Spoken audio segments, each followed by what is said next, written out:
তারা হয়তো এই হাদিস জানে না, আল্লাহ পাক ওদের কানের মধ্যে আমার এই হাদিসটা যেন পৌঁছে দেন, আমিন। নবী সাল্লাল্লাহু আলাইহি ওয়াসাল্লাম বলেছেন, আমি মেরাজের রাতে যখন গিয়েছি তখন এক শ্রেণীর মানুষকে দেখেছি, ওদেরকে শাস্তি দেয়া হচ্ছে। কি শাস্তি? জাহান্নামীদের রক্ত এবং পুঁজ ওদেরকে খেতে দেয়া হচ্ছে। জিবরাইল আলাইহিস সালামকে জিজ্ঞাসা করা হলো যে এরা কারা? তিনি বললেন, এরা আপনার উম্মতের সেই সব ব্যক্তি যারা মাদকদ্রব্য সেবন করত।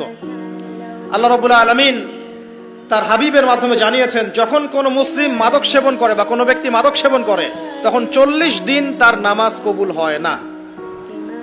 এরপর যদি সে তওবা করে তাহলে আল্লাহ পাক তার তওবা কবুল করবেন ইনশাআল্লাহ। যদি সে আবারও মাদক খায় তওবা করার পর, আবার 40 দিন তার নামাজ কবুল হবে না। যদি সে আবার তওবা করে আল্লাহ পাক আবার তাকে মাফ করে দিবেন।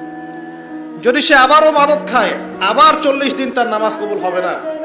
তারপর যদি আবার তওবা করে আবার আল্লাহ তাকে মাফ করে দিবেন।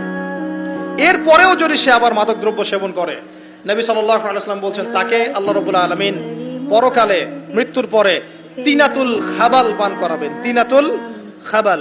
জিজ্ঞাসা করা হলো, ইয়া রাসূলুল্লাহ, তিনাতুল খাবাল কি জিনিস? নবী সাল্লাল্লাহু আলাইহি ওয়াসাল্লাম উত্তর দিচ্ছেন, এটা হচ্ছে জাহান্নামীদের রক্ত, মাংস, এগুলো পুড়ে পচে যে রসটা বের হবে, এটা হচ্ছে তিনাতুল খাবাল।